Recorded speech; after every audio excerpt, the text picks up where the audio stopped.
If you have ever had a musculoskeletal injury, you know the recovery takes time and eventually physical therapy.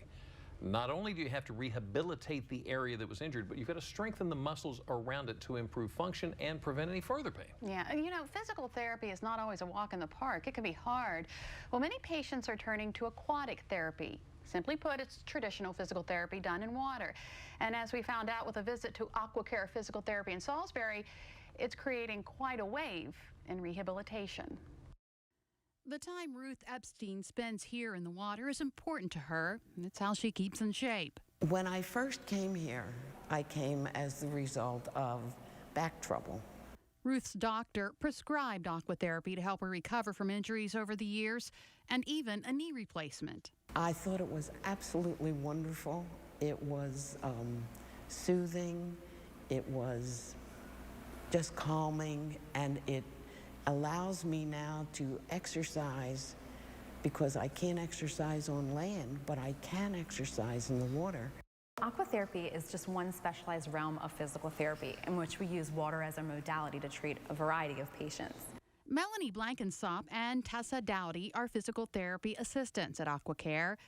They say aquatherapy allows the patient to do a lot more in the water with less pain compared to traditional land-based therapy.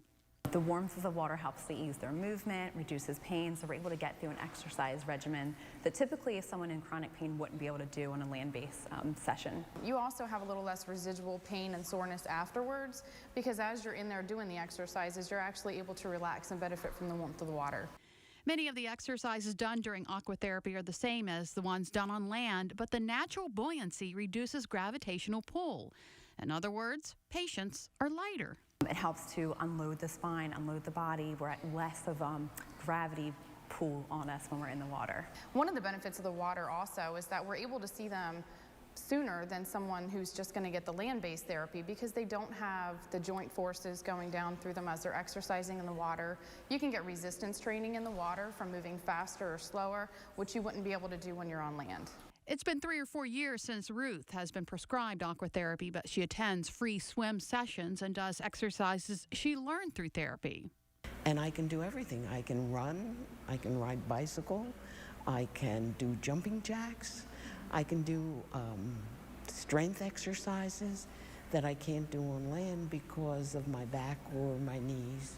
Aquacare also offers something called Bad Ragaz. So Bad Ragaz was actually developed in Switzerland. It's a town that has natural mineral springs in which they float patients. It gives the therapist a lot more control as far as the movements and allows the patients to be fully relaxed in that environment. Melanie says Bad Ragaz is helpful for people who have chronic pain. She says when patients are fully relaxed and not putting pressure on their spine, the therapist is able to better isolate and then stretch affected muscles. In that environment and in that position, he can also do some resistive exercises. So he could hold on to Jessica's legs and have her push against him. He can have her tighten her core muscles and use the water as a resistance to get that strengthening exercise as well. Although aquatherapy is done in a pool, patients are not required to swim. You do not have to know how to swim. I think that's one of the common misconceptions people have about aquatic therapy. In our pools, we have anywhere from 3 feet all the way up to 7 feet. We have rails in the pools, and we also get in directly with the patient, so we're one-on-one with them. For Ruth, the 3 days of aquatherapy a week are vital. Absolutely. Without it, I get stiff, and I just need it, and it makes me feel good. And most physicians know about aquatic physical therapy, so talk to your doctor if you're considering it. It's covered by most insurance companies. However, your insurance company will likely require a prescription.